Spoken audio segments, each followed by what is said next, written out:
It's another episode of the Wrestling Connection podcast. Thank you very much for joining us here on Sunday on the day of rest. However, if you are listening to us on Monday, Tuesday, Wednesday, Thursday, Friday or Saturday, we are equally as grateful because we're here to connect with all of you about the wacky world of professional wrestling right here on the Wrestling Connection podcast. Hello again, everyone. My name is Chris. This is Glenn. Glenn, it's been another week. And you know what? It's a week where we're getting back to the grind, my friend. How are you? I am well. Did I mention last week that I've been back in the classroom a little bit? I can't remember. Honestly, they're all running together. I think you've mentioned you've been there once, I think. Yeah. Oh, it's just because you talk about things are slowly starting to open up again and become normal. And I've been in a school for a quick visit, and as I speak next week, I will be going in on the last week of term to do a wee lesson with some wee primary sevens. Nice. And I'm looking forward to it. I mean, it's going to be, because of safety precautions, it'll be a very small number of kids. It'll be in a very large space. But I sometimes can't believe that because of the school closures, it's been 3 months since I've last taught a lesson. And I'm starting to think of, what if I can't remember how to teach? I mean, what do I do again? I mean, obviously I've been doing online learning, but that's nothing compared to being in a classroom. So it's just, that's the kind of normality that's creeping in that I'm looking forward to getting back. But it's also that way, like you and I were talking about this, there is a wee anxiety about going back to normal.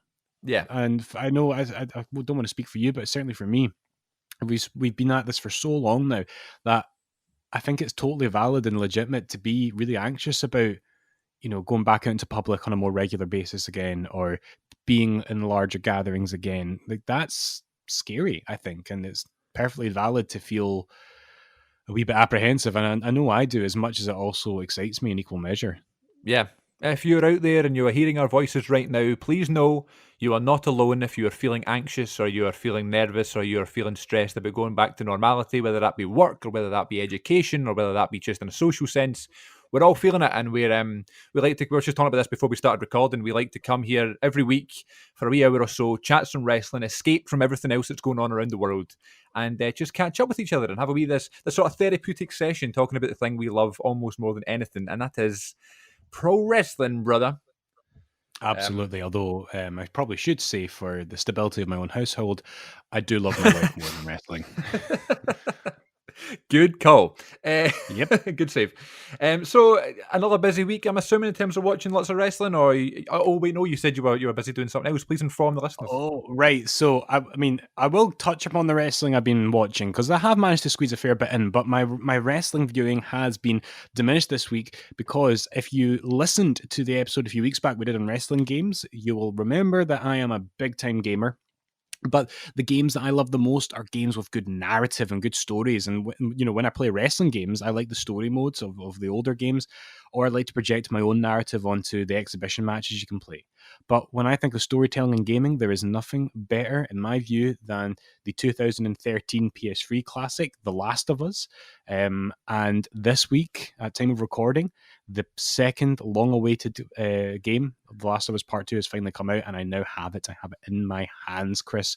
But I'm continuing on with a replay of the original before I start the new one. So I'm having to avoid the internet like wildfire, and just avoid spoilers at all costs.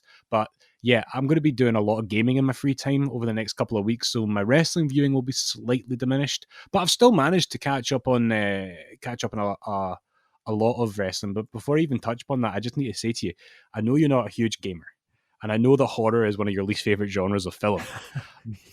But this has got that kind of Walking Dead quality of, it's not really about the gore or the fear as much as the fear is part of it. Like, it is much like those first couple seasons of The Walking Dead, where it's a real life human drama with an apocalyptic backdrop, and it's just beautiful. And when I say it's one of my favorite stories ever told, the original game this is, I mean that, and I mean that across any medium. And I'm somebody who reads books, I watch movies, TV shows, everything, like we all do. But this is, I think, one of the most profound stories ever told, and that's just my taste and my view.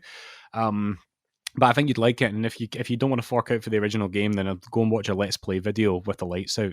Right. And Right, okay. see how you find it. Yeah, well, listen, The Last of Us has been on my radar since it came out, and I actually didn't realise it was so long ago. I didn't even know it was PS3. I thought it was like a PS4 homegrown game, but I didn't realise it Yeah, was 2013. it was revolutionary. Like, it really pushed the limits of the PS3, because when you play the remastered version for PS4 now, which is like the definitive version of it, I mean, Yeah, the game's pretty much the exact same. It's just a slight graphical upgrade, but it looks gorgeous and it plays so well on the PS4. But I still yeah. feel like it's pushing my PS4 to the limit that original game, because the fan goes crazy when I'm playing it. So I would very much recommend playing it, and then the jury's out for the second one. We'll see if it meets expectations. All the Yeah. reviews are fantastic, so I'm excited for that. I really am. One of my mates that I met through YouTube, one of my closest friends actually through there, Luke, who has got a great YouTube channel. He's called Razor Wire Reviews on YouTube. If you want to check him out, Will he do. sent me a message recently, and he was like, I've got The Last of Us, the original, the first one on Amazon here for $11.99. He's like, you should buy this because I know you're not a big gamer, but you should buy it. And I said, I'm not sure. I've just bought this PS2. I'm Yeah. not sure if I wanted, I don't know how much time. I don't know if I'd play it. And he was like, send me your address. I will buy it for you. I was like, don't be daft. Brilliant. Don't be daft. But the fact that he even suggested that made me go, all right, okay, I should probably go and do this. So it's definitely on my radar. Since it's so cheap on Amazon, maybe I'll pull the trigger soon. Think of it this way, and this might sound like a bizarre comparison, but the 2009 Disney Pixar film Up? Oh, yes. You know how everyone says, you can't get through the first 15 minutes of that without crying and bawling like a baby? Yeah. The exact same principle applies to The Last of Us. It's heavy, it hits you hard, it's mature and it's profound, but man, I love that story. And like wrestling, it's it's a time capsule. It takes me back to a certain point in my life when I first consumed it as a text, and that's certain wrestling matches do that as well. On that note, you asked me what wrestling I've been watching, so I'll give you a quick rundown. You mentioned wrestling. You mentioned wrestling. This is a wrestling podcast. I would be Yeah. remiss if I didn't actually talk about wrestling to some degree. Dude, like, I've, as usual, I've been combining a bit of old with a bit of contemporary. So my 2002 run is ongoing. But just before I even elaborate on that a little bit, I just want to chuck out a couple of things that I've enjoyed from the current product right now that I've enjoyed this week. Okay. On AEW, two wrestlers I've enjoyed really much over the last couple of weeks are Sonny Kiss and Big Swole. Sonny Kiss, I think he had a match on Dark the week that I'm referring to. And Yeah, he's not been on Dynamite a lot. I'm sure he's on Dynamite, like an upcoming episode of Dynamite, but he's not been on Dynamite much. That's right, and he's now got this thing going with Joey Janela, but he had a match on Dark, which was really good a week or two ago, and just the way the presentation of the character was really cool and really intriguing. His movements, and that's what you want as wrestling. I actually can't remember too much about him as a physical wrestler. Yeah. It was the character and the presentation that was so eye catching and so intriguing. So I really enjoyed him, and I wasn't familiar with Big Swole, and She's great. But the stuff that she's been doing with Britt Baker has been so fun to watch, and I'm actually only halfway through this week's Dynamite. But she's had a really hilarious interaction with Britt Baker already, where she hijacks her wheelchair thing and drives away with it. The role model. That's the one, yeah. So those are on the AEW side of things. I've really, really been enjoying those two performers in particular. Listen, Britt Baker. I'm sorry. Britt Baker is one of the most entertaining performers in wrestling, period. I'm sorry, every single week. I love everything she does. I've mentioned this before, I went from being that kind of like, I'm not sure about her, because she was really, really had this bland kind of character. She was this like happy-go-lucky babyface that, that was winning all the time, and people were kind of getting to know that, and then AEW were like, all right, you can hear the kind of negativity coming your way, let's turn her heel, and she's just completely turned it around. And I look forward to her stuff every week. And do you know what? Watching Dynamite this week, I was thinking about the people who I look forward to seeing every week. And I was like, okay, so Britt Baker's one, Moxley, Matt Hardy, Jericho, Omega, Hangman, FTR, the Bucks. Mm-hmm. And I was going through all these people and I was like, it's literally someone in every segment. You know what I mean? Like the whole roster I look forward to seeing. It's just such a good time, such a solid roster. And I mean, they're only going to grow even more, So absolutely. Big fan of AEW right now. Absolutely. And like, I don't want to be that kind of smarky fan that just, criticizes WWE at every turn. But what I will say is that what you're referring to is something on all layers of the card, something that you look forward to on a broad level like that, is something which, in my opinion, WWE hasn't had for a very long time. Yeah. When I was a little kid in the prime of my wrestling fandom, watching WWF through the 2000s, that card was similar. Because you looked forward to, like, the opening match might be Too Cool and Rikishi, and you look forward to seeing them. And then you'd Yep. have a tag match. You'd have the Hardys and Edge and Christian, the Dudley Boys. Then you might have a mid-card singles match with Jericho, Benoit, like the Radicals. And then you had the main event, Kurt Angle, The Rock, Steve Austin, Triple H. So it was, that it was a very dense product in a good way. Nowadays, some would criticize WWE as having an equally dense product, but not in a way which rewards you, like because there's maybe not as much depth to the characters. But we're Yeah. a positive show, and I think there's a lot that WWE have done well. And I would be remiss if I didn't mention a show that went out a couple of weeks ago now, and that would be Backlash. And I want to just quickly take my hat off to Edge and Randy Orton. You know what? It's all subjective whether or not you want to say that that was the greatest match of all time. Like, it wasn't to my taste the greatest match of all time, but I tell you what, it was the greatest Edge versus Randy Orton match of all time, and it was an absolute scorcher. Mate, And I that love that match this week. that is what pro wrestling is all about. That match, that is it. Yeah. It is. I mean, obviously, they were never going to have the greatest wrestling match ever. We talked about this before, but like, just fair play to them, man. They just had an absolute screamer. They took all that pressure and they took all these, that stuff everyone was saying, and they used it to their advantage. They did the false finishes, they did the chain wrestling, they did the selling, they did the high stakes moves, they did all the old finishers. Yeah. Orton pulled out something for the finish they hadn't used in years for shock factor. It was so well Absolutely. done. It was a 45-minute match. When Edge so has 45 minutes, first time in 9 years. I know he had the WrestleMania one, but that's walk and brawl. Arguably a lot easier Yeah. than this. Just such a great job done by both, and I was so impressed. I loved it. I loved everything about it. I loved how there was a story to it. The initial story of Edge being rusty and him and Randy getting the better of him in the early going. And then, like, as you say, the chain wrestling into the brutality and the physical violence. And then, and the result made perfect sense with Randy winning, and because he's on such a hot streak now. God, and who would have thought that just Randy Orton at this point in his career is just hitting his prime and is the hottest thing in the roster? And this is the thing, the other thing I've been watching this week is 2002 stuff, and Randy Orton has just been drafted to Raw at this point in October 2002, just before his injury. And he's like a kind of a white meat babyface, and he's like beating all the heels quite convincingly every single week. And you're absolutely right. Here I am. We're watching a product now nearly 20 years later, and he's better than he ever has been. He just seems so motivated.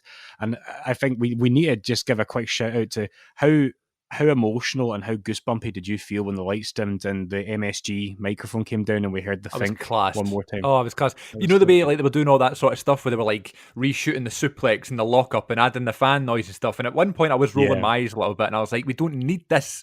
But that moment in particular, I was like, all right, that was pretty cool. Yeah. I have to say, the fan noise stuff, I wouldn't do it every night, but I actually enjoyed it. Like, I enjoyed it. It helped me get lost in it a little bit. Sometimes I forgot that it was empty arena. I can already tell maybe you weren't as big a fan, and I know for a fact it really divided opinion online on Twitter and things. I don't think it was necessary. No, it definitely wasn't. But I think for one match, it was fine. Yeah. Totally. But like that's not what made it a great match. It was Edge and Orton, and they're absolute, like, skillful storytelling. And then elsewhere this week, I've been watching this 2002 stuff, and there's an episode of Raw where Randy comes out and beats Lance Storm pretty quickly, and then Lance Storm's partner, no less than Christian, shows up and berates Orton, and they have an impromptu match. So I think what I had just witnessed was the first televised match between Randy Orton and Christian, which Randy wins quite convincingly. I know, the same week where Christian makes his quote-unquote in-ring return and gets his head punted by Randy Orton on Raw in the year 2020. It felt really like a full circle moment, and it's been quite nice watching the 2002 stuff and to see echoes of it in the current product, like with Randy Orton and Christian as well. That's really cool, just to be able to see the growth of somebody, and in the case of Randy Orton, like the improvement in him. But yeah, that's pretty much been me. I've got grand things on the horizon. I've got Katie Vick coming soon. Oh I've got yes, Al Wilson and the critically Tori Wilson acclaimed. Don Marie. Yeah, Yeah. Al Wilson and Don Marie storyline coming up too. And there's a few other things, but I'll not touch upon those until I start talking about being thankful. But before I do, like, what's your wrestling viewing been like this week? It's been a lot tamer than the past couple of weeks, I must say. I guess I've just been busy again doing other stuff in terms of work picking up and doing a little bit more of the normality of, being Yeah. being sitting here and everything being back to normal. So not been watching as much, again, just going through those 2008 pay-per-views. I ended up rewatching all the episodes of the last Raid series just before, because I don't like the fact that we're a little bit outdated here, but just before the last episode airs. I'm so intrigued. I'm just so intrigued to see what they're going to do and where it's going to go. Yes. Because every Undertaker interview he's done on social media since, everyone's saying, right, so you got to tell us, like, what's the story? Are you done? And his answer every single time is, you need to watch episode 5 and find out. And I'm like, oh, God, so excited. So, What's your yeah. thoughts on that, though? I know this will be outdated by the time this episode comes up, but it's still a valid discussion. Like, objectively, I know how I feel about this, but is the graveyard match the perfect time to bow out? I don't think there ever will be a perfect time for Undertaker to bow out, because for someone like Undertaker, everything needs to be perfect. And, as you know, and as Edge and Orton have proven, not everything is going to be perfect at all times, However, I will say, Taker wants that respect, and he's earned that respect, and he wants that, great performance that gets everybody talking and puts someone over to make them look even better. I would argue that the Boneyard match did all those things. Like, it got so well received. AJ looked brilliant. It was the main event of WrestleMania. It was something that we all needed as a wrestling community right at the start of the pandemic. It's a great way for Taker to go out. However, there was no audience, and we couldn't see the entrance, and we couldn't get that, the poses and the greatest hits in the ring. So maybe we need to wait for that. I don't know. I know. I mean, it would be. I'm torn because, character wise, that was a great production. We spoke about that in the first episode. That was your first ever recommendation for Match of the Week. Yeah. But as a fan, I kind of wish that he chucked it in after end of an era.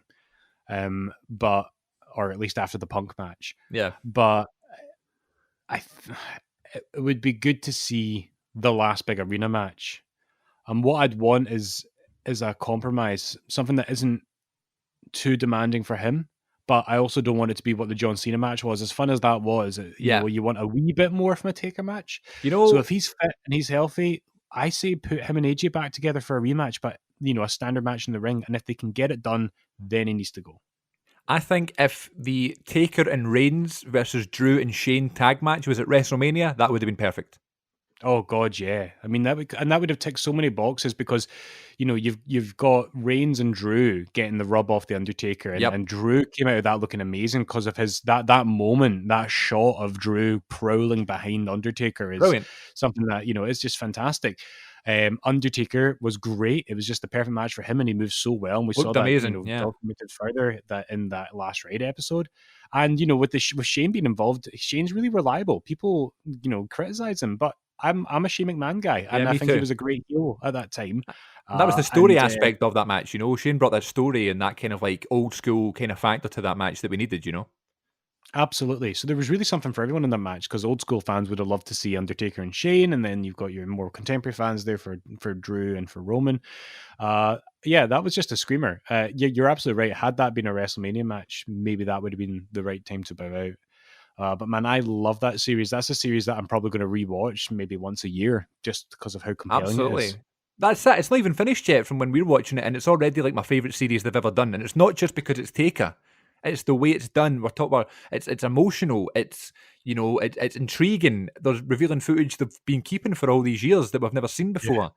Yeah. We're looking at surgeries and stuff, which humanizes them. It's just the absolute definitive series, docu-series that any wrestling promotion has ever done. And up until this point, the Stone Cold Steve Austin Blu-ray has been my favourite one for those reasons. This has topped it. So I'm looking forward to that, and I've loved seeing that. Other things this week, it's been really nice to see New Japan are getting back into operations. Okay. They have been off for a long time. They were one of the companies that were really like, oh, what we're going to do, because obviously where they're based and stuff. I don't think the virus was too kind to them over there. So No. it was kind of nice to see they're starting back up again. They are running a few shows with no fans. Then they're inviting a select few in for some more stuff. I believe they're doing the New Japan Cup in front of an audience, which is nice to see. I just hope they do it safely, and you see a lot of the audience members anyway in New Japan with the face masks on, regardless of the time of year or whatever's going on in the world. So I'm sure that's going to be implemented a lot more. So if they can do it Yeah. safely, that's going to be nice to see. People getting to wrestle some more, get some work some more, and for the company to continue to thrive. Because I got to tell you, one of my favorite experiences as a wrestling fan in my whole life was last year, 2019. I was on holiday. I went to Puerto Rico de Gran Canaria, and I was sitting by the pool every single day. And it was right in the middle of the G1 Climax last year, which is, for anyone who doesn't know, is this sort of intense, rigorous tournament, like a round robin tournament where there's two groups, there's an A block and a B block, and everybody wrestles each other in a point Yeah. system. And whoever gets got the most amount of points by the end of the blocks face each other in the final. And it's just this unbelievable tournament. It is the most unbelievable, over the top wrestling tournament you'll ever see, and it's so brutal on the guys' bodies. Because they just have these half an hour matches every day for like 2 weeks. And then that final is always this hour-long masterpiece, and it's just a great blow-off. And I'd never watched it really intently before. I'd seen some of the highlights, like you hear like a Kenny Omega match or an Okada Yeah. match or something. I'd go and watch those ones. But in terms of watching it every day, watching the tournament, the individual stories, last year, sitting by the pool every day watching that was just one of the best experiences as a wrestling fan. And if anybody's, new to New Japan, don't know much about New Japan, that's a great way to get into it, because it's like you get to learn about the characters and the style of wrestling that some of the wrestlers do, because you get to see them every day and have these different styles of matches with different styles of opponents. So That's that was great last interesting year. to hear. Because I am not hugely into New Japan.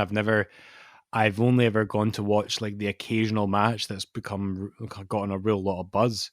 Yeah, So I think I checked out the first like Jericho Omega match. yeah, Uh, and that's not even got any like homegrown Japanese stars in it. So, um, but what's funny about what you're saying there, it's not funny, but what's I think quite lovely about what you're saying there is that you're describing how you really got into it by watching that tournament on holiday. And I just think that's another beautiful example of how, like, certainly this is the case for me, and I know it's the case for you. Wrestling can be a time capsule. Certain moments take you back to moments in your life, hmm and you'll probably never be able to watch that show without somewhere in your psyche being transported back to that yeah, nice sunny place, to that time in your life. And that's what makes going back to watch wrestling quite comforting for me at times, is that it's not just that you could be watching a fun product. Even if it's a rubbish wrestling show, it could take you back to a nice time in your life. Like I think about the Jeff Jarrett China Good Housekeeping match at No Mercy in yeah, 1999 is not a great match, and is quite infamous now because it's when Jarrett, held the title up for money. yeah, Um, but that match always takes me back to and I don't even know why it's a particularly happy memory. It's just a memory that I look back on fondly. But just sitting in my mum's house, in her living room when I was about 12, because I had it on VHS, and watching it, and then trying to jump off like the edge of the couch onto some cushions and getting caught by my mum and getting absolutely verbally battered for it as a result. yeah. And so, but I smile when I think back on that now. So it's not just watching the product; it's where it takes me at the same time. And I think that's just the kind of wrestling fan I am, and I get the feeling that you are as well. Yeah, for like sentimental reasons and that sort of thing. That's why you Yeah, like certain absolutely. things. But I will say my 2019 match of the year was not Cody versus Dustin like everyone else's was. It wasn't Cole versus Gargano, which everyone else's was.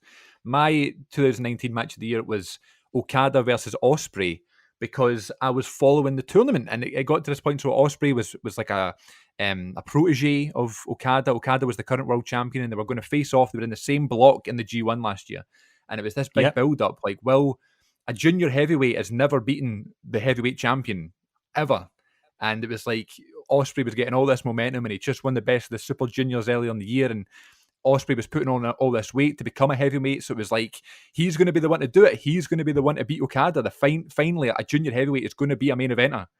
And he had this match, and my God, the ups and downs of that match, the false finishes. I'm smiling now Mm. thinking about it. Because I was such a big Osprey fan at the time and stuff. I've not seen him in ages, but Just seeing that match, and he was doing like all these finishers and these strikes and stuff, and it looked as if he was going to win. And eventually he didn't win, and Okada beat him, and it was like, oh my god, I thought I was going to do. And there was like a false finish that made me like jump out off my seat and stuff. I was like, this is what wrestling's all about, and this is what we love about those big, high-profile main event matches. That make it get us so invested. So I'd highly recommend. Hopefully they do the G1 this year. It's usually around July, August sort of time. I'm not sure it's applicable right now, but New Japan can be quite rational, and they decide just to do things at the last minute, so they might end up doing it. So if you see it, check it out. You might fall in love with some of the characters on that show. You mentioned Jeff Jarrett there. Yeah. Did you ever see the clip? I don't know if it was in the Rise and Fall of WCW DVD. And I think, who is it? Is it Mike Graham? Eddie Graham? Someone like that. And there's that like infamous clip where he talks about Jeff Jarrett and he goes, Jeff Jarrett, he never drew a dime. And he just starts burying him. You know that clip? I don't know it. I mean, Eddie Graham sounds like a familiar name to me, but no, I'm not, because I was never huge into WCW and I never watched that documentary.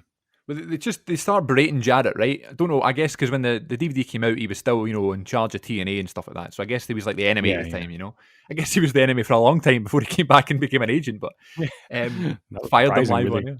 Yeah. So there's this infamous clip that goes online anytime you mention Jeff Jarrett. It's this clip, it's like a gif of like this guy on this documentary going, never drew a dime. So when ICW brought Jeff Jarrett in recently, I guess it was... Was it 2018 or 19?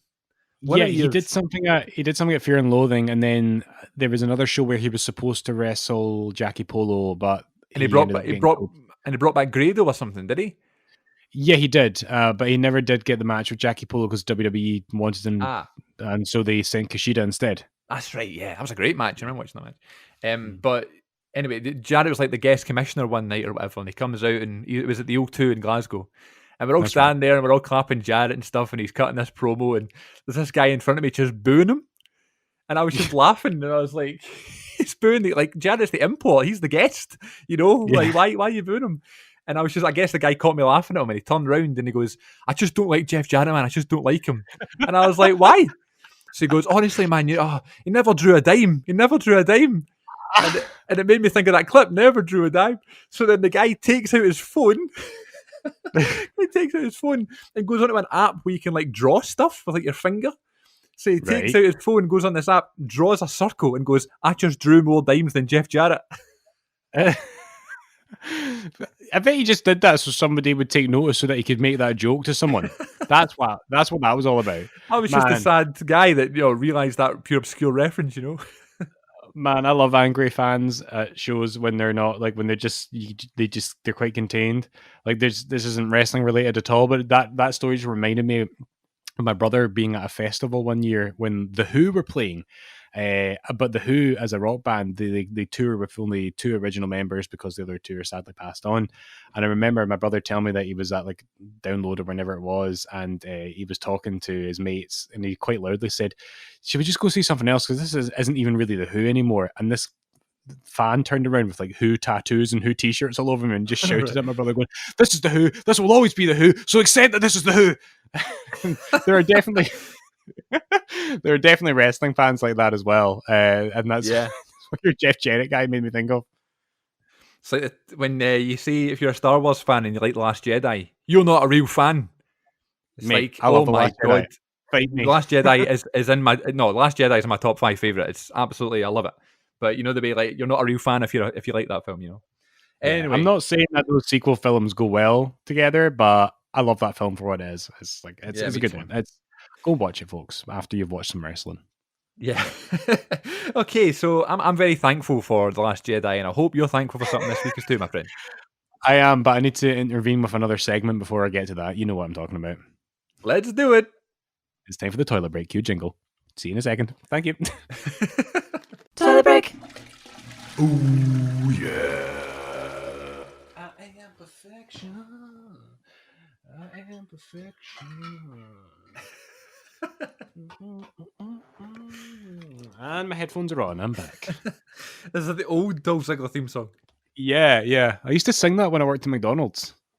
I don't know why. Like I went like I worked in like I don't know if this is going in the pod or not. You can decide. But when I was like 18, from the age of 18 to 23, I was a bona fide burger flipper. Although I never actually worked in the kitchen. It was more of a clean the tables, the toilets, and talk to the customers. And I would sing the old Dolph Ziggler theme a lot. I think because I was playing WW12 a lot, and that was the theme that he had in that. I think I just sang it a hell of a lot. It got stuck in my head, and I don't even really like it as a song, but it was a real earworm for me at the time. I am perfection. So I actually don't know what else to sing. I like the Cody Rhodes and Ted DiBiase theme song when they were priceless. And it would go, yeah, I'm priceless. But then in this 2008 watch along I'm doing, it's like the previous version of the song. And it's like a sort of more mellow, non-rocky one. And it's just strange. It's weird hearing different versions of the songs. This is it. And I've in my 2002 viewing, I'm coming across a lot of stuff that's I didn't realize theme wise. We spoke a few weeks ago about how, I didn't realize that Kane used Slow Chemical before he went off with an injury. And like the Hurricane for like 2 months used his old Gregory kind of Helms theme, which was just this weird kind of like hip hop kind of beat. And it just didn't go well with the Hurricane character at all. So it was just bizarre to and I'm coming across that kind of stuff a lot, or older versions of wrestling theme songs that aren't the version that we know and love the most. Like, you know which one is perfect? A perfect example of that one is William Regal's Alliance theme. You know what I mean? No. That's like the famous one. It's like like more high pitched. It's like how did it go? I think I know the one. It's like it has that bit in it. And it's like hang on a minute. William Regal's theme. We can't sing it. That's just going to sound awful. 2001. Let's see. This one. Wait for it. Mm-hmm. Yes, that's right. This one. I love this one. He was using this at Rebellion 2001, I think. And then it goes dun dun dun dun dun dun dun. I like that one. Anyway, we'll have a sing song here on the pod. Are you ready to be thankful? Oh, dude, I'm thankful. Cue the jingle.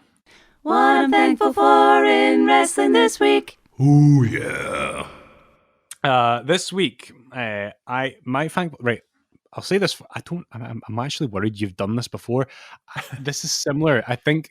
What I'm thinking of is you did one week where you did wrestling music videos, and you spoke about the video package that Ric Flair played out on Raw with the Kid Rock song. Yeah. Remember that one? So mine is similar. Lonely, that's the one. So mine is similar, right? I am thankful, and see if you have this one. I'm sorry, but I'm also thankful for it. So we're just extending it. Fight me. That's fine. Yeah. I'm thankful for video packages, like build up to the like pre-show packages. Or the packages to a match. Now, there's a spectrum of these. There are good and there are bad ones, but the bad ones are flipping hilarious. And I'm going to give you an example of this that I came across this week, and I nearly had to have a change of clothes because I was wetting myself so much from laughing at this. Change of clothes. Yeah, full change of clothes. That's how bad it was. But I will just give credit where it's due. This is all about positivity, like classic video packages that I love, such as obviously the WrestleMania 17 opener still gets me emotional. Still Don't get me started. The goosebumps in that are just, that is, I don't think that's ever been topped, and it's of a particular tone, that one, of its time as well, that I think it's just brilliant. There's not much else I can say about it. If you haven't seen the WrestleMania 17 opener, folks, try and find a way of watching it. Obviously, it'll be there on the network, but it's probably on YouTube as well. I also love the video package they showed just before the inaugural Brawl at Invasion. That is so well put together. It's about 4 minutes long, and it really, every time I watch it, I know how that show works. I know it inside out. I've seen it so many times, but that still gets me pumped up for that match. And say what you want about the Invasion, I loved it. Yeah, me too. This video package really, really encapsulated. I prefer the Survivor Series one for Winner Take All, when they do the Puddle of Mud song, Control. And there's a bit of the song where it goes, "You and me," and it cuts to Rock and Austin. It's like, oh yes. Oh man. So, but the reason I bring this up is because of the occasionally the unintentionally hilarious video packages that are so of their time. So they're not intended to be hilarious. At the time, they were cut and produced in a way that was supposed to be very edgy, and I think just it was supposed to be contemporary. It was supposed to be a video package of the zeitgeist, Chris. But now, when you look at it in 2020, it's just hilarious. Right. And what I'm going to refer to is from an episode of SmackDown in 2002. It's the first SmackDown. It's either the first or the second SmackDown after Unforgiven 2002. I think it's the second one, because Stephanie McMahon opens the show by announcing a few matches for that show. So she announces, I think she announces Chris Benoit versus Rey Mysterio. She announces a few other things here and there. But the big thing she announces is the formation of the WWE tag titles, the SmackDown tag belts. And she holds them up, right? Now, in my mind, in my memory, I remembered that video package as just being fairly conventional. I just could see Stephanie standing in front of some screen saying, tonight on SmackDown, we're going to have these matches, and then these teams are going to compete for these new tag titles. And that's because it was presented in that way in the video package that they would eventually show at No Mercy 2002 in the finals. However, it wasn't just a straightforward cut of Stephanie talking about what's going to happen in that episode of SmackDown. I'm going to play you just the audio for this 2-minute clip now, Chris. And even though you need to really see the video as well to appreciate just how bonkers it is, you can tell from the audio where the unnecessary editing has happened and why it seems to be very much of its time, and it's not something you see in video packages now. Are you ready for this? Let's do it. Hit me. Okay. I'm Stephanie McMahon. Stephanie McMahon. And you're watching SmackDown. SmackDown.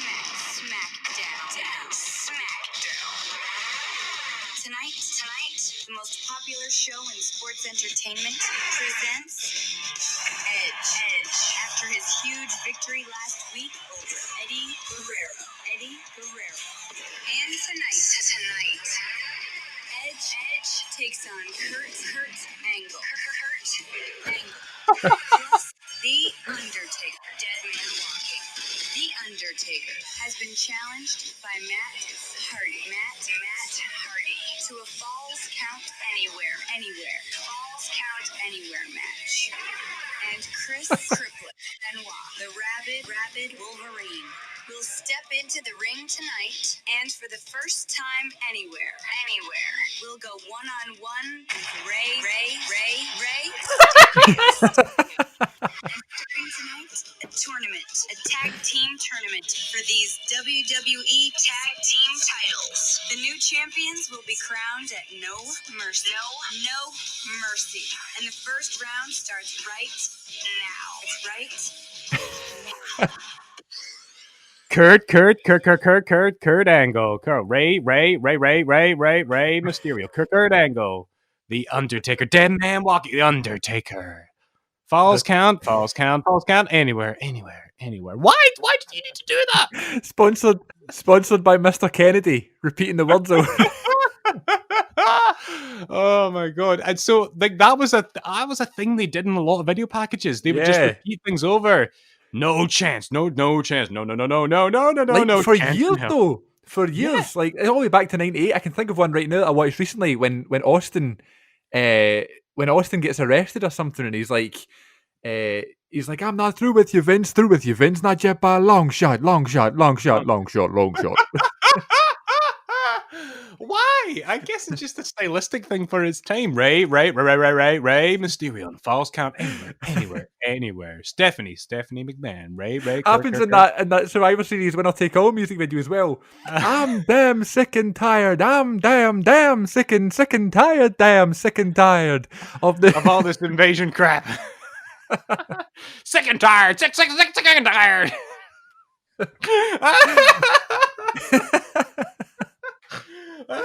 Oh man, what a shame. I guess I'm trying to say that I'm thankful for wrestling video packages, but specifically the bonkers ones and the way that they were edited in the late 90s and early to mid 2000s. Ray. Benoit. The rabid Wolverine. Rabid Benoit. Benoit. Oh man. Oh my god! One of these weeks we need to do our own intro like that. Hi.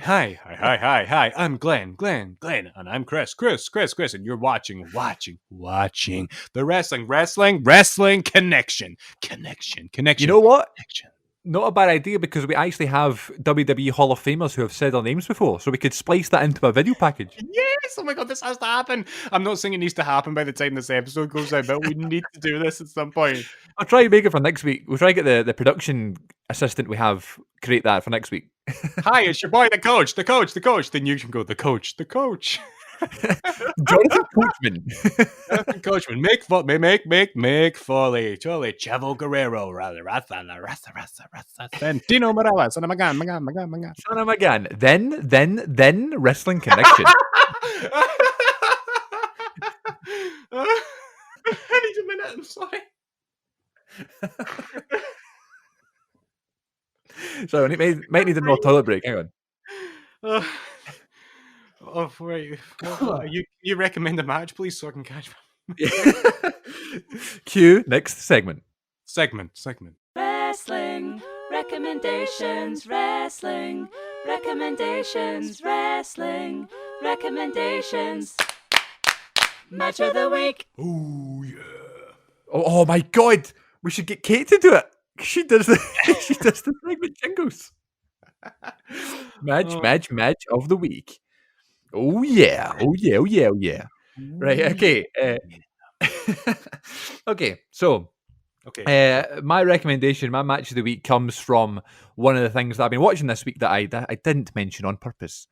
And this week I've been watching Armageddon. That's right, Armageddon 2008. Chris, before you go any further, knock. Who's there? Armageddon. Armageddon who? Armageddon, your cruiserweight title. Do you remember that with Spike Dudley? Yeah. I was like, hit me with it, hit me. Yeah, so Armageddon 2008. What an interesting show. I'm not going to be able to do this anymore. I'm so sorry. What a wacky world that we're all exploded here, ladies and gents. I wonder if that was Stephanie's idea, just to repeat every word. Word. I hope she actually did it like that in the takes. Honestly, can I just say, go and watch go watch the video of it, because they do really weird cuts and they like make a scream which is her mouth 1,000 times over as she's repeating words. So go and watch that. Sorry to go back to my segment. Continue, That's Chris. right. Armageddon, knock, who's there? Armageddon 2008 is what I was watching this week, and it's part of my match of the week. What an interesting show. And it kicks off with Vladimir Kozlov versus Matt Hardy. In an interesting match. What were your thoughts on Vladimir Kozlov back in the day? Yep. Sorry, I'm sure he was a lovely man, but he just wasn't. He might have had an interesting look to him, but he looked like he was wrestling in his tighty whities and his pants for one, and he sucked the life out of every program he was in. He just didn't have the charisma or the personality, and that's it. You know, only a small percentage of people who want to be wrestlers are successful wrestlers, and he was successful because he got to WWE and he went to the main event picture, obviously. But I think credit to him, he accomplished more in wrestling than I ever will. But he was quite a boring character. Maybe they could have done something different with him, but. Nah, just not main event material, I think. I hated him when I was younger because I just thought it was so boring. And it's a lot. It happens a lot, right? Because you're looking through it with different goggles now, aren't you? Like your hindsight 2020. Like for example, I spoke about Booker T recently, how I hated King Booker, but now you watch back and he's so entertaining. You know, I just refused to believe that back in the day. So I was thinking maybe Kozlov was the same. You know, maybe he's actually all right. Yeah. Oh, he's awful. He's so bad. It's actually sad. Triple H. I mean, who can have a bad match with Triple H? He's trying to, Triple H is trying his best to do whatever he can with him at the Survivor Series in 08. It's just not good at all. So he starts off this paper here with Matt Hardy. Yeah. And I remember the best part about Kozlov was his theme song that went, "Ya Primo Stick Boil," and that was his theme song. Wait, so Primo sticks a boil? What? Yeah, primo stick heel boil. I wonder Don't what know that what I actually mean. translated to. And probably something really intimidating. Maybe it's primo and epico sell holiday results. Vladimir Kozlov, he comes out looking all sad and angry to this theme song. It's actually not a bad song when the guitars get into it. And his main move is like a headbutt to the chest and stuff. It's ridiculous. So here's a match with Matt Hardy, that's fine. Very interesting show. John Cena versus Chris Jericho is really good. Batista and Randy Orton have a good main event match. CM Punk and Rey Mysterio have an Intercontinental Championship tournament final match, which is awesome.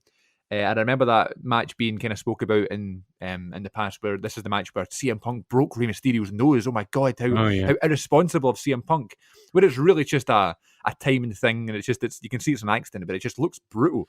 Hits him with the GTS, and that's the finish of the match. Not ballet. And the match of the week, though, that I'm going to recommend now is the main event of that show, which was Triple H versus Edge versus Jeffrey Nero Hardy in a triple threat match for the WWE Championship. And this is where Jeff finally won the WWE Championship. And I can't express to you how much of a buzz it was in 2008 when you're a Jeff Hardy fan and all you want is Jeff to win the title because you know he deserves it. And he's had all these opportunities and he's always lost, against Undertaker, and he had pay-per-view matches against Triple H and Edge and all these things. He just never done it.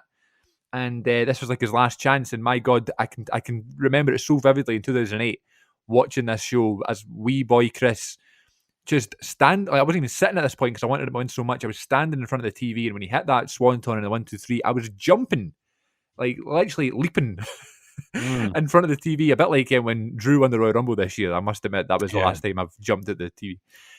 But yeah, man, it was just a beautiful moment, and this moment just holds up. Such a good triple threat match. Hearing JR going mental. The quote is, Jeff Hardy has realised the dream of a lifetime, and it's just Jim Ross at his best. Do you know what I mean? It's just like coming up with these sound bites that just live on forever. And Jeff you can see how much it means to him and stuff. And he beats Triple H and Edge, two bona fide main eventers at this point. The crowd are going mental. No More Words plays the whole way through. Such a great moment. So really, I'm recommending this match for the moment, but it's equally as good for the match as well because it's such a good triple threat match. There's like an announce table spot and there's lots of like false finishes. Yeah. And it's one of those ones where you think Jeff is going to win, and every time he goes to do something that could lead to the finish, he gets interrupted. Like he goes for the swanton and Triple H knocks him off the top rope, or he goes for the pin and Vladimir Kozlov comes down and pulls the referee out or something like that. It's like these sort of like prolonged moments where you think this is it, and then it's not, and just make you wait even longer. And it just such a beautiful moment, and it's one of my favourite pay-per-view moments ever, I'd probably say, and I'd highly recommend checking it out this week. That's an excellent recommendation. I fondly remember that moment. I mean, I actually didn't get to watch that show live, but I remember, still, like you described, I was a bit older, I was 17, but I was a huge Jeff Hardy fan, still am.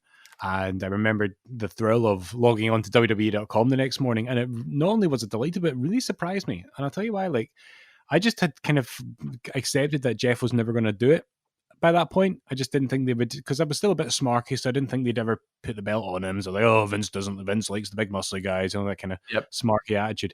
Because I genuinely thought that if there was a time to do it, it was, earlier on that year when he was feuding with Randy Orton at the Royal Rumble. Yeah. He was so hot at that point, and, he was getting the biggest pops of anyone. I remember being at a Braehead Arena show in 2007, in November 2007, so just as the feud with Randy was starting, and the main event was Randy Orton and Umaga versus Jeff Hardy and Triple H, and so Triple H was the guy who got the final entrance, who got the big. He was the big challenger. He was supposed to be the one that you were most excited for. He was the top babyface in Raw. Yeah. But Jeff, who came out before him and was the Intercontinental Champion that time, got the biggest pop of the night. I also met Jeff that day, and that's another embarrassing story for another time. But another embarrassing story. Yep. But yeah, so I when Jeff didn't win the title of Royal Rumble, I was so gutted, and I just thought, oh well, screw this. They're never going to give him it. And so to see he actually got it, for me, that really came out of the blue, because I had, it could have gone to Edge, it could have gone to Triple H, but I would never in my wildest of dreams would have told you that Jeff would win the title that night. Excellent match and an excellent moment, but not to take anything away from the great match, but to your point, what I remember the most is the celebration afterwards. I remember the music playing, JR's call, Jeff climbing the Tron or the staging for the celebration. So a lovely moment. And wrestling isn't just about your 5-star classics. It's about the moments. It's the memories. You remember WrestleMania 33 for the Hardy Boys returning more than any particular match. You know what I mean? You remember for that entrance. So sometimes the moments are just as important. What would you say is your favourite? We've kind of talked about this before. What would you say is your favourite triple threat match in WWE history? That is tricky. I love a triple threat match if done right. I mean, I've always liked Kurt Angle and Rock and Triple H. I like the DX and John Cena one, but to be honest, it's probably Charlotte, Becky, and Sasha at WrestleMania 32. Good shout, yeah. Yeah, maybe for a long time I probably would have said WrestleMania 20 with Triple H, Shawn, and Benoit, but I still am a bit funny about Benoit matches. I still watch them on my pay-per-view run, but I never seek one out specifically. So, so that was a great match. That was my first introduction to really how good a triple threat match could be. Yeah. But certainly I think the women's championship match at WrestleMania 32 stole the show that night. And it's probably the one that sticks out most fondly. What about you? I'd probably say the Benoit, Triple H, and Michaels one. I'd probably say so. I guess because I have fond memories of it when I was younger, I guess, like before all the tragedy and stuff, and I just found it difficult to forget about those memories. But I totally know what you mean. It is a bit uncomfortable, especially with like the celebrations and stuff after. But just that moment with Eddie it makes it for me. I don't know. I guess probably that one, and of course, Angle, Rock, and Taker from Vengeance 2. But my problem with that one was that, like, as soon as it happened, they didn't stop telling you that it was the greatest triple threat match ever. Which is fine because it may have been, but just they kept mentioning it. But then, of course, you mentioned probably the top three there. Randy Orton were in it. Sorry, yeah, that's true. Kept mentioning that as well if you didn't know. But then, of course, the Becky, Charlotte, and Sasha winner at 30. I totally forgot about that one. That's a great show. I think that was my 2016 match of the year, actually. Not necessarily because of the in-ring, but because, what it meant. And it was like the first time at a WrestleMania that women could showcase something so spectacular like that match. And the entrances and stuff. I don't know. I love that match. We've talked about that one before as well. So I think triple threat matches are an art that you can kind of master. And as you say, when done right, they can be really special. But there's loads of triple threat matches that happen, and sometimes maybe one or two things are missing. But this one here at Armageddon away is a good one. So if you're looking for something to watch this week, maybe check that one out. Very good. Well, Chris, when I just wanted to say, when I first saw that match, I was nothing more than a young buck.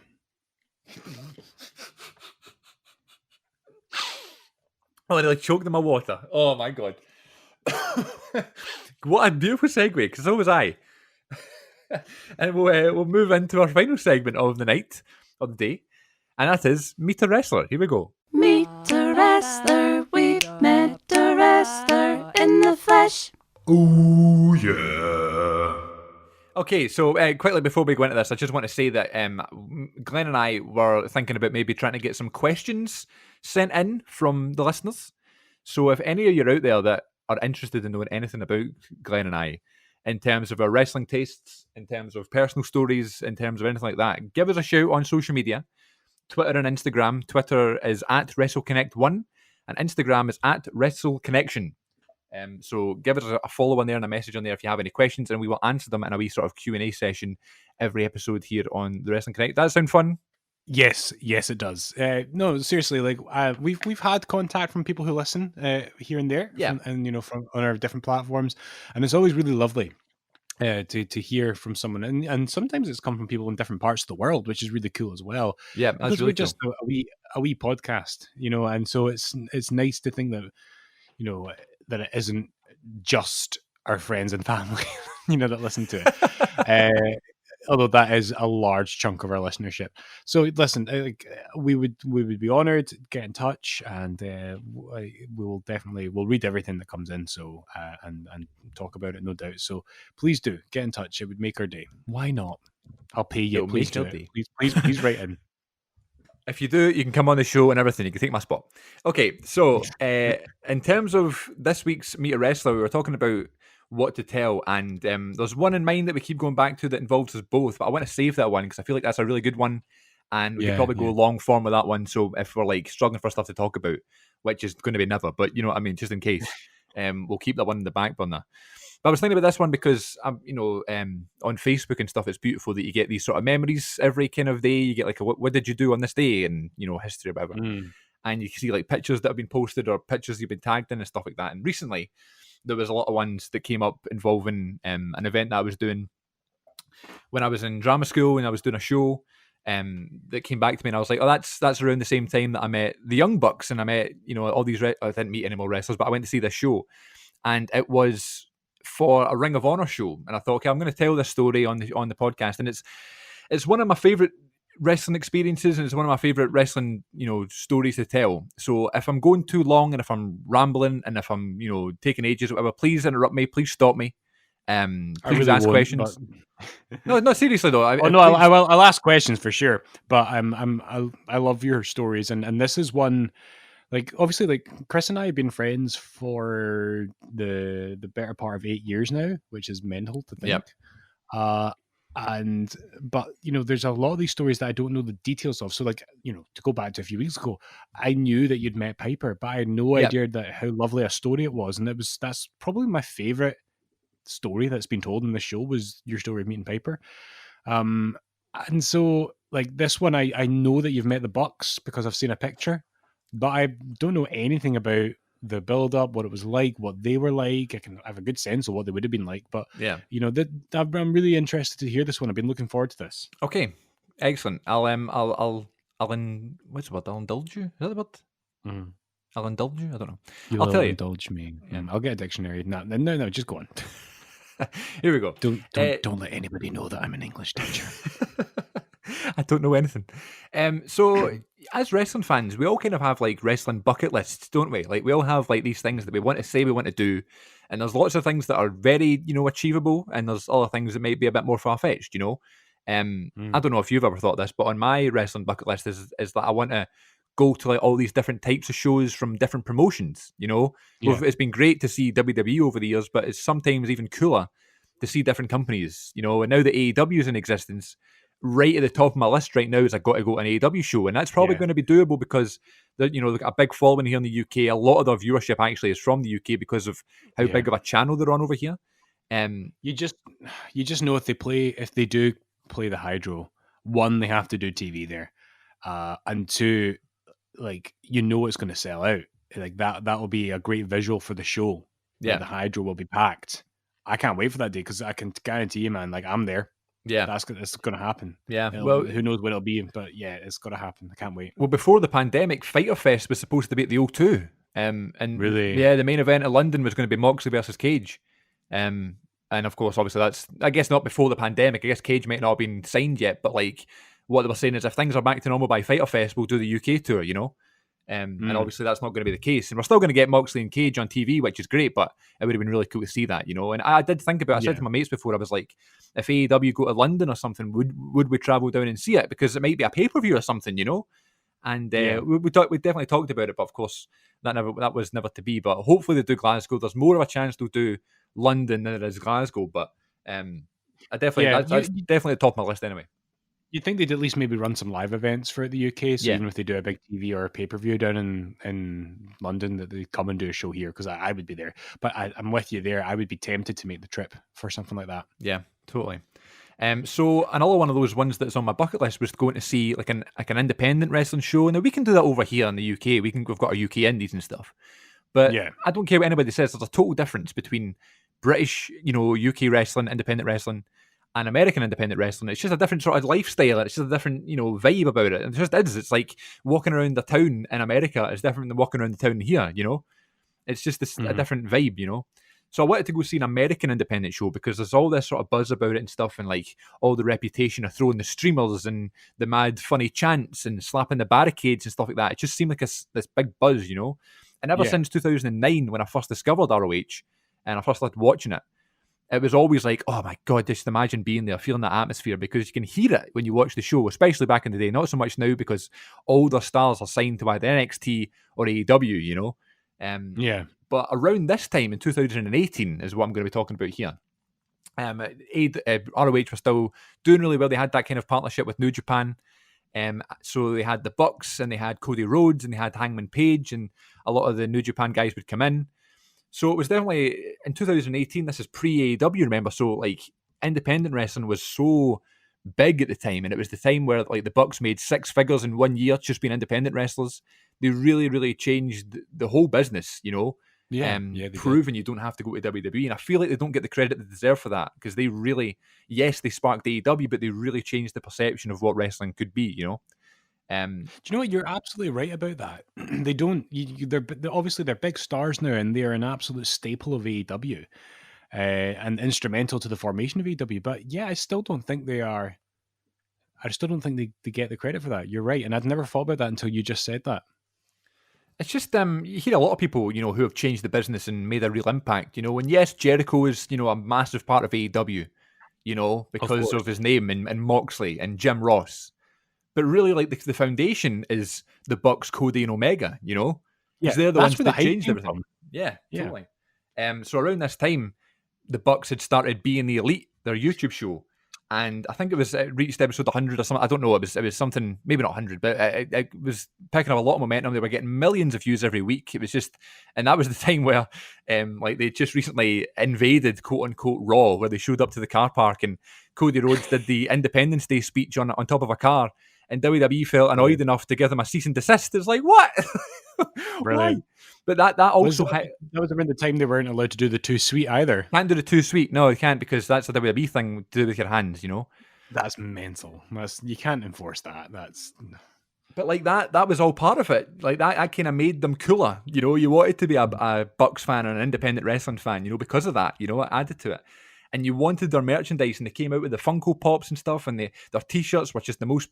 Everybody was wearing Young Bucks T-shirts and Bullet Club T-shirts and stuff like that. They were just much buzz, So that wasn't the main reason why I wanted to go, but I knew they were going to be there. So when it was announced that ROH weren't just doing a show in London, they were doing a show in Edinburgh, I was like, God, I'm so there. I was like, and the tickets were so cheap, and we were third row. First and second row were like double the price, but third row was like the normal admission. So I was like, my God, that's a no-brainer. So it was nice. I spoke to my friend Francis. I said, we have to go. We have to go and sit third row. And it was beautiful. We had such a good time. But the story that we're going to talk about here is meeting the Young Bucks. And I want to take you back to a couple of days before this day. So this was on the 24th of May, 2018, right? Now, I know that date off by heart because on the 18th, 19th, 20th, 21st, 22nd, and 23rd, I was in a play. And the play was called The Last Days of Judas Iscariot. And it was this, it was like a retake on Judas turning on Jesus in the Bible. And what would happen if this story was taken to court? And it was a courtroom where Judas was being convicted for turning on Jesus, right? So the whole thing was a courtroom drama, and I was playing the bailiff of the courtroom. So my job was to sit there and like not react to anything. And I had a few wee funny lines, that sort of thing, for the whole show. And then at the end of the show, Judas, who was like a broken down character at that point, was all curled up into a ball. And I would take my chair and I'd walk right in the middle of the stage. I'd put the chair down, I sat down, and it was just me on the stage. And it was like this 15-minute monologue. And it was just me the whole time for 15 minutes, just straight, this big monologue. And it was one of the hardest things I've ever done. But still to this day, it's one of my favourite plays I've ever done, one of my favourite performances. Just for that reason, because I knew how hard it was and I tackled it well. I thought I pulled it off quite well and stuff. I get such a good response. All my family were there and stuff like that. It was really cool. So that was the play. And on the closing night, which was the 23rd of May, my mate who I talked about, Francis, he was like, I'm going to come on, on the 23rd. I was like, great, that's closing night. So he comes, and I do the play and I do the speech and the scene and stuff like that. And I see him after, and I was like, right, we're going for the after party. So one of my favorite parts about doing a show is going out for, the after party afterwards, because it's not like your usual night out, in my opinion. It's like this sort of relief. It's like this celebration. Everyone's kind of on top of the world. We're all buying each other drinks and stuff like that. And it's just such a good night, It's just a good vibe having an after show party. So this was on the 23rd. We'd done the show. We went out, we went to a club in Glasgow. My mate Francis was there, so we came in and we were kind of chatting to all my kind of actor pals and my so it was like different worlds kind of mixing together, and it was just such a good night and it was such a buzz, and we were particularly merry. Yeah, go on. Sorry, can I just interject with a quick question? Yeah. You mentioned your actor pals. How do you know they're really your friends? That's they a could good just point. be acting.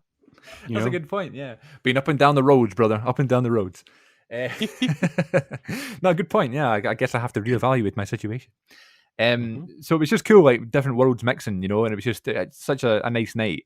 But we were particularly merry this night because the whole night we were going through having these drinks, and we were like kept pointing to each other, being tomorrow we're going to ROH. It's going to be so exciting.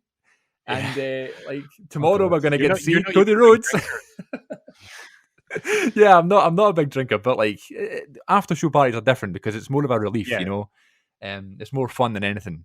I don't really need to worry about that. And we just had such a good night, and we kept going back to it, kept going up tomorrow. We're going to ROH. So a couple of weeks prior, when I was booking the tickets, I printed the tickets out and I put them in my drawer under my laptop, and I was like, I need to remember to take these. And that was fine. A couple of weeks later, we went to the show, and then I did the after party, and then we went home, we went to bed, and that sort of thing. Woke up the next day, and we were both pretty hungover. And we slept in a little bit. We had to get a train because we're going through to Edinburgh. The train was about 45 minutes. So we knew we had to catch the right one or we would be late for the show and that sort of thing. So we slept in a little bit, and it was a bit of a mad rush. So I just got up and I was like, oh God, I'm going to be late for the train now. I had a shower and put a Bullet Club top on, and that was it. And grabbed my wallet, my phone and my keys and ran for the train, got the train. That was fine. So we're sitting on the train and we're just talking about it, and we're making our plans and stuff, and we're talking about video games. We may be talking about The Last of Us, who knows? And I hope so. There was this guy who was sitting behind me on the train, and he just kept laughing every time we would laugh. And it was weird. They just kept laughing. I just thought maybe it was just coincidence or whatever, but we were like mid-sentence, and this guy just stands up in his seat and just comes and joins in the conversation. And we were like, wow. We have no idea who he was. We've encountered that a few times actually at wrestling shows, remember? Yeah, we've made some weird friends at wrestling shows and inside the ropes. Yeah. I think there was somebody at the Bischoff show that we'll talk about in weeks to come. Yeah. That was a good one. Yeah. It's funny, but talk about wrestling connecting us. You get a chance to people that maybe you wouldn't ordinarily do so with, and that's a beautiful thing. Everybody means well, don't they? Totally. Listen, I don't want to judge, but it's just we were on the train, we got nowhere to go, but he just joined in the conversations. That was funny. I was speaking to Francis about it earlier today, and I was texting him trying to recall some facts about the story, and I was like, what were we even talking about? What did he say? And he was like, I don't know. I think he just like joined in the conversation about games and stuff. So whatever, that's fine. So we get to Edinburgh. We went to visit our pal Sal. We went to see his flat. We realised that Sal wasn't in, so that was that was a disaster. We went to McDonald's and we went to Asda, and we were just like kind of chilling, having a good day, catching up and talking about, the show that I was just in, and we were kind of reflecting. He was giving me a critique of my performance and that sort of thing, which is nice. And we were walking down the street, and I was just thinking like of those differences between a UK indie show and an American indie show. And I was like, it's going to be so nice to actually have a seat, because when we go to ICW, we're standing all the time, which is great because you feel more involved. But sometimes, your back gets sore, your legs get sore. Sometimes that can take away from the main event because you've been standing for 3 hours. Yeah, dude, I mean, I'm 29 now. I'm getting old. And I'm aware now that in the last year or two, ICW now do have a seated portion, even when they do like the garage. And so I've not been to an ICW show since the Lionheart tribute. But if I ever go back to one, which I will, I'm telling you, dude, I'm definitely getting seats if I can. I'm thinking about it. Yeah. First, because a lot of the fans, like me, who've been fans of ICW for many years, are at an age now, a certain delicate age, where we can't really stand up for too long. It's the same thing for concerts. I went to a Black Sabbath concert in 2017, so I would have been 26 at the time, and I had a great time. It was Black Sabbath, legendary metal band. But I remember turning to my brother and to Robert afterwards and saying, I am never standing up at a concert ever again. And sure enough, with hardly any exceptions, since then I've seen, Paul McCartney and Paul Simon and Blink-182, and I sit down at every single show and I love it. Definitely, in terms of ICW, I think that's the way forward, especially if we do another big venue, we could maybe do a seating thing. But I don't know. It's just, listen, I'm only 22 and I'm still feeling the pain sometimes. Oh, you're just a baby. Shut up. So, so I was just thinking, it's so nice that, we've actually bought a ticket to get a seat, Yeah. And I just kind of stopped dead in my tracks and slapped my forehead and my jaw hit the floor. And I was like, yes, I have a seat, but do I have the tickets? Oh, Chris Moffat, no. So to reflect... You've never told me this. I was in a show play went well. Went for drinks afterwards. Got a little bit tipsy. Went home. Hungover. Slept in. Almost missed the train. Left in a frantic panic. Just grabbed the phone, wallet, and keys. Didn't even think about the tickets. So it's not just like if I was to go to like say it's in the town, right? It's not as if I can be there and back in 20 minutes. We're now in Edinburgh, right? The train would be about an hour there and back. I need to come home from the train station, get the tickets, go. It was in the middle of the week as well, so it's not as if like people were in to give me a lift and stuff like that. Nope. So now I'm just like, we have came all the way to Edinburgh, and this is like the thought of meeting the Bucks and stuff hasn't even crossed my mind yet. By the way, all we know is we're going to the show, you know, and we don't have the tickets. So I was just like, oh my god, I've ruined this whole day because I was silly and drank last night. It's another reason why I don't like drinking too much because it really messes up my psyche. So yeah, so I'd forgotten the tickets, gutted. So now I'm thinking to myself, how are we going to do this? But then I looked on my emails on my phone and I realised we had the receipt on my phone. So I was like, God, I've got the receipt. There's like a barcode on there. Like I'm hoping that it's going to be it. Do you know what I mean? Because I can't go home and get the tickets. Do you know? So I'm just like, Francis is trying to like really help me here, and he's like, "Don't worry. I mean, the guy will really understand if you forgot the tickets as long as you get the thing on your phone and stuff." And I was like, "No, they won't. They won't. No, they won't." Oh no, but he's right. He's right. They're good for that. So we go to the thing, right? And I'm so nervous because I've got this thing. It might be like I'm trying to scam them, but the reality of I actually have tickets. I just don't have them on me. You know what I mean?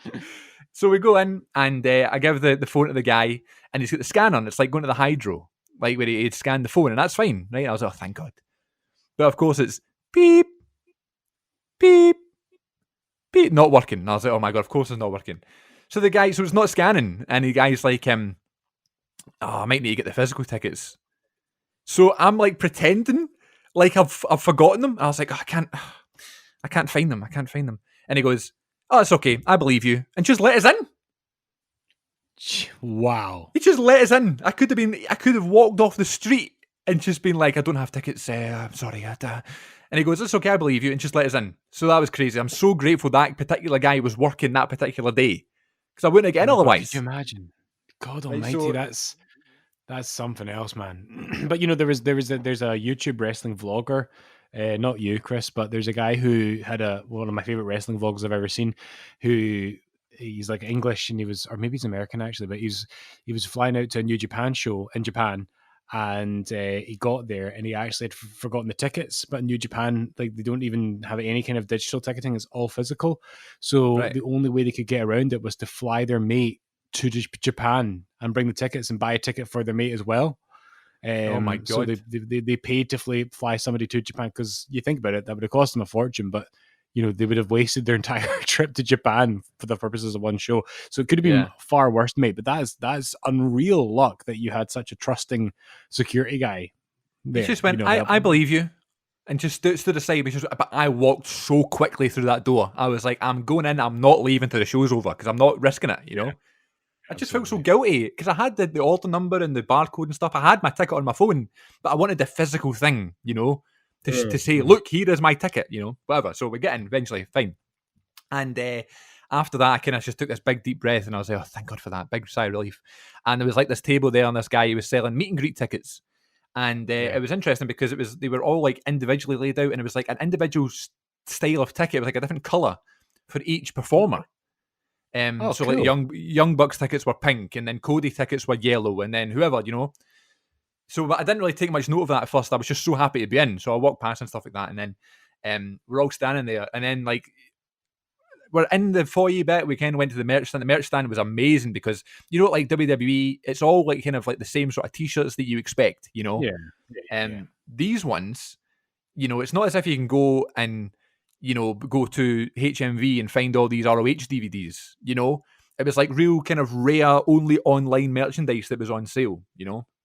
So that was really cool. All the different variations of the Bullet Club tops and all the Young Bucks tops and all the Cody Rhodes tops and stuff. It was just a really cool selection. Francis actually bought the American Nightmare t-shirt that he still wears to this day.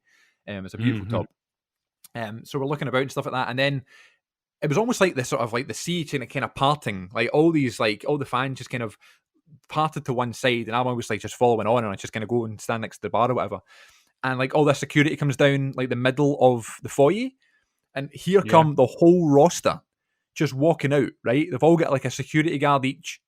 There's no barricades, nothing like that. They all just come out and they all go and stand behind their own individual tables. And this is them coming out for the meet and greet. But it's not like you go backstage and you go in like this. Like it's just there in the foyer next to the bar and the merch stand. They're all Yeah. just there at individual tables. So I was like, my God. And I remember Emma walking past me. You know Emma of WWE, Tennille Dashwood? Yeah. She walked past me and I remember she just smelled so good, man. She smelled so nice. And she was wearing so much makeup. I couldn't believe it. And I was like, there's Emma just sitting there. She walks past and Jay Lethal walks past, who I just thought was one of the most underrated wrestlers ever. I can't believe no one signed him to WWE and AEW. That blows my mind because he's shown consistently that he can do everything. He can have a great match. He can do serious stuff. He can do comedy. Like he is the whole package. It's funny that he's not really had that WWE run that he should have had. The Kingdom came out, which was Matt Taven. He was like the TV champion at the time and stuff. And then Tanahashi walks out, you know, the New Japan legend. And at this point, this is 2018, so I'm a wee bit behind them on New Japan, and I was all right, okay, that's cool, Tanahashi's there. But then Cody and Brandy Rhodes walk past me, and Cody, man, in his big suit and his blonde hair, and he was just tall, and he's just like a striking figure, and Brandy had like broken her arm, I think she had her arm in a sling. They just walked right past me, and I was like, oh my God, I was like starstruck, because they were so close to me, you know? Yeah. They walked right past me. And then here comes the Bucks, and it was the exact same. And Hangman Page came out as well, and I couldn't believe how short Hangman is. Like I'm so much taller than Hangman, and at the time, you're taller than everyone, mate. I know. Hangman is one of those wrestlers who has so much like charisma and personality that you don't realize his actual height is probably maybe shorter than your average male wrestler in his sort of division, I would guess. But yeah. Well, what I would say is, in 2018, pre AEW, I was not the biggest Hangman fan. I thought he was pretty bland, a bit like Britt Baker. I thought I wasn't like that bothered about him. And then this whole thing in AEW right now, man, like this tease of him turning on Kenny and him being drunk all the time, and then when he gets that hot tag, he's so explosive. I'd put him top 5 best performers in the world. Not even joking. He's a huge fan of Hangman. He's one of the best. But at the time, I didn't realize that. I didn't appreciate it. Now I'm thinking back, I didn't go meet him. I was, oh God, I wish I'd met Hangman, but whatever. I just wasn't a big fan at the time.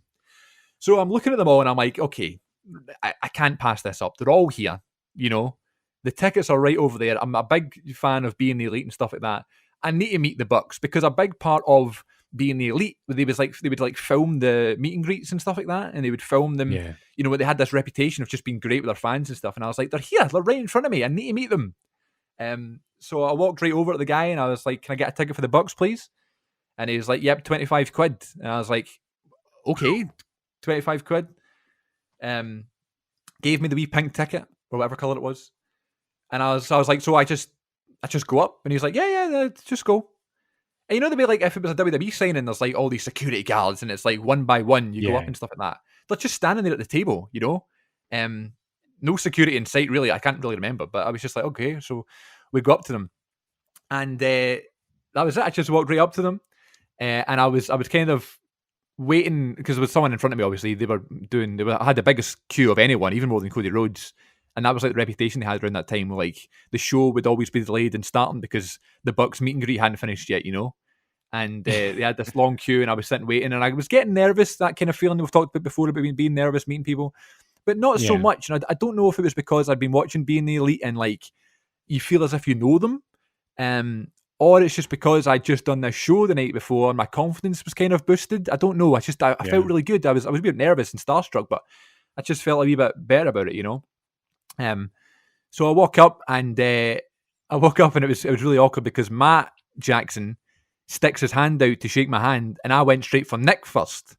So I'm shaking Nick Jackson's hand, and Matt's just kind of standing there like a fucking idiot with his hand just out, right? And obviously it's probably like a 2-second thing, but like it felt really embarrassing.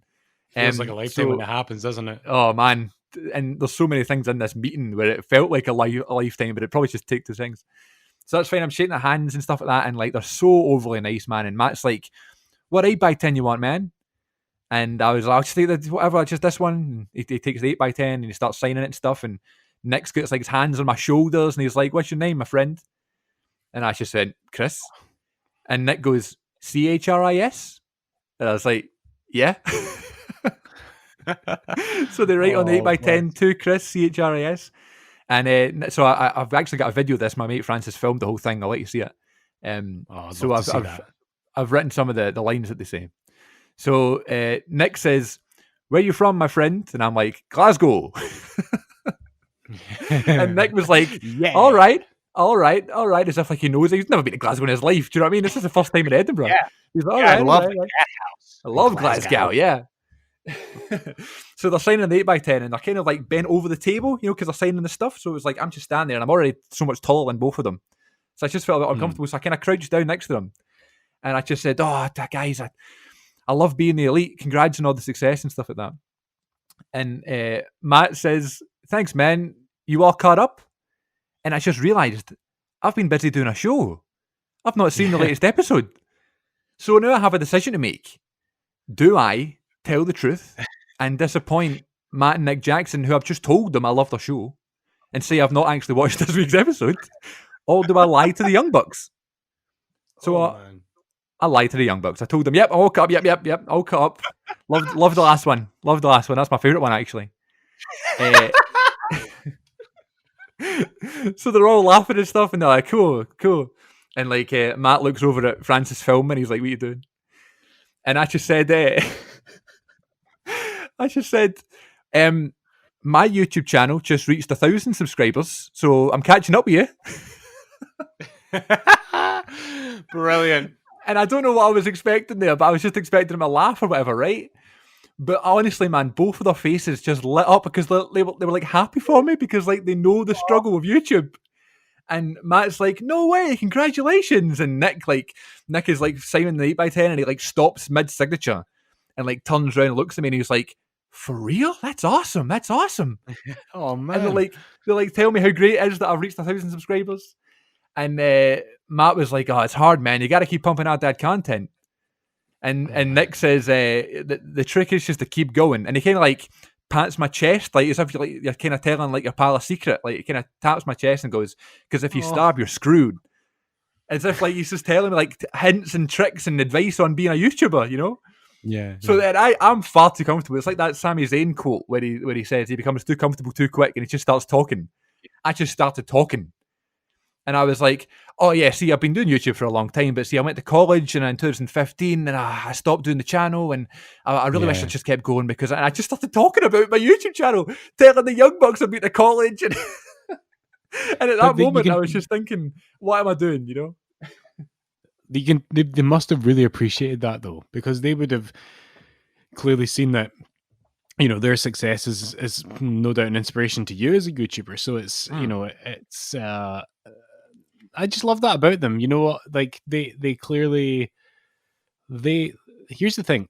See, when we comment on wrestling, like people like us, people who have no in-ring experience, when we commentate on wrestling and we judge wrestlers and their careers, I was thinking when we were talking about Kozlov and stuff, we will talk about who was a good or successful wrestler and who wasn't. But the thing is, like, if you've got to the point where you're able to perform at a show where people have paid to see you, then you're a successful wrestler and you're more successful than I would ever be in wrestling.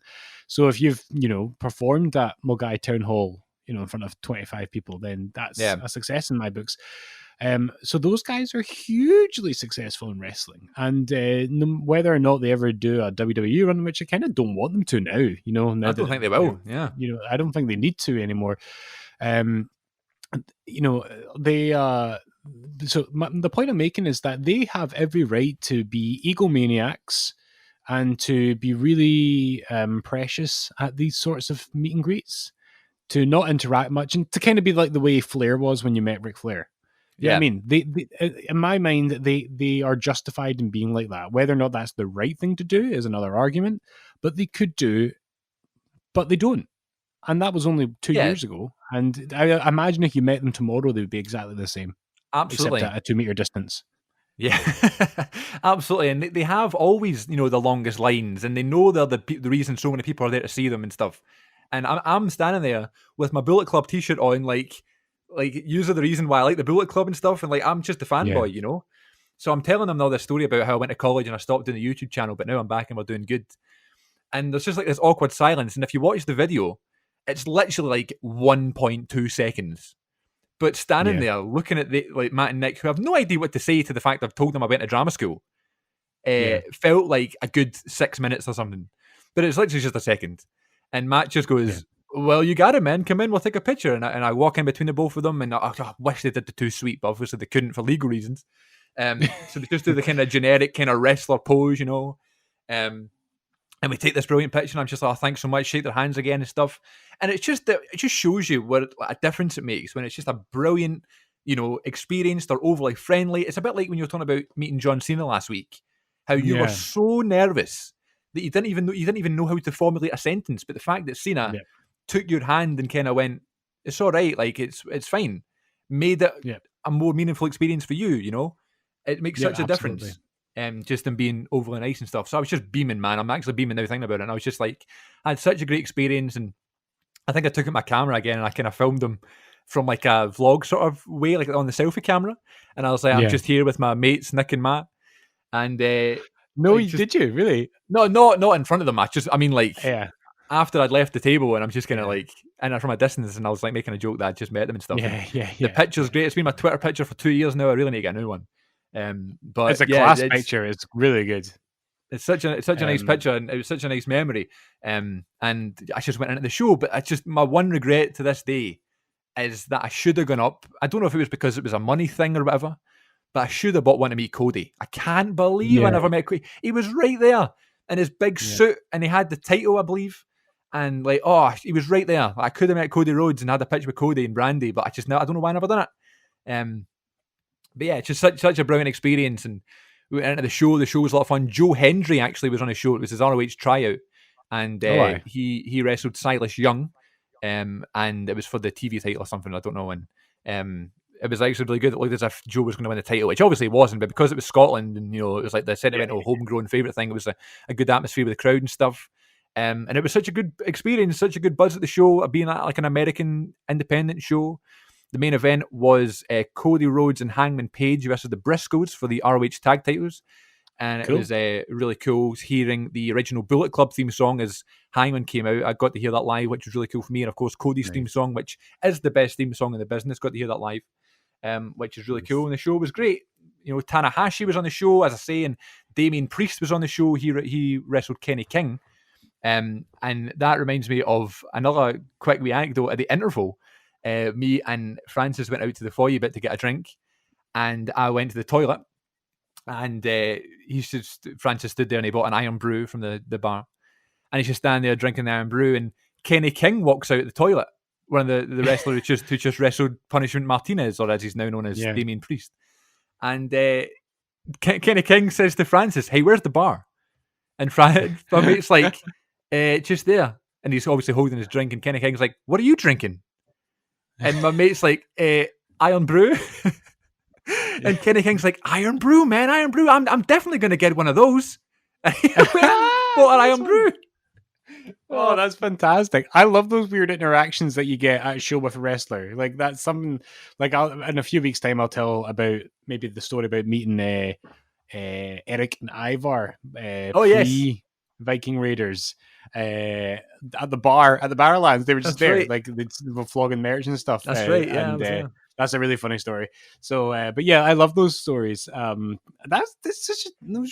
said that you were beaming talking about meeting the Bucks.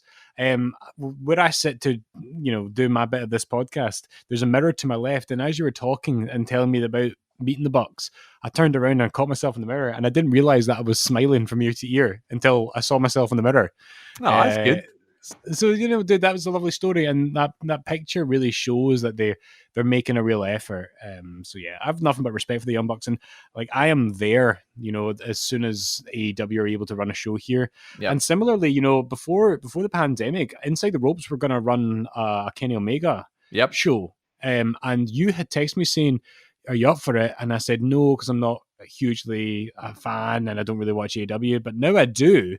So when they reschedule that show, if I can get myself a VIP ticket, I'm telling you, mate, I don't know if you had a ticket for that or not, but I'm going to be there.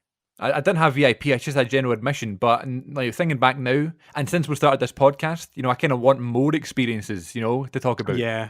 I feel like that's going to be our thing, when normality resumes and when live shows can happen, is that we're going to probably try and have as much live experiences as we can, not just so we can talk about them, but because like doing this has kind of made me more of a wrestling fan than I already was, which is saying something. Yeah. It was just such a good experience. It's definitely one of my favourite experiences. Definitely like top 3 best experiences with a wrestler, because it was so like there was no awkwardness other than that 1 second of after me telling them my life story, So I'd put the Bucks up there with Piper, and I guess maybe Sheamus. I don't know in terms of like best or friendliest wrestlers I've met, but definitely up there. In the video I've got of the Bucks entrance in the show, Matt stands on the top rope and just screams, "What's up, Edinburgh?" Edinburgh, love it. So I'll send you the video. I'll send you the video. I'll let you see the. I'll debate whether to post on social media, but I feel like I need to now. But you absolutely have to. You can't tease us like this.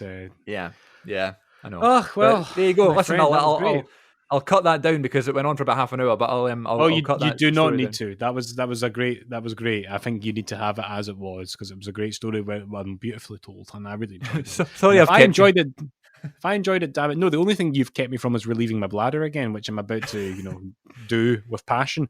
God, you need pee so many times. Dude, I've got a serious problem. It's not even funny. Like, and I built up good bladder tolerance as a teacher, because you can't just walk out in a classroom, And I feel like I need to retrain my bladder now that I've been out of school for like X amount of months.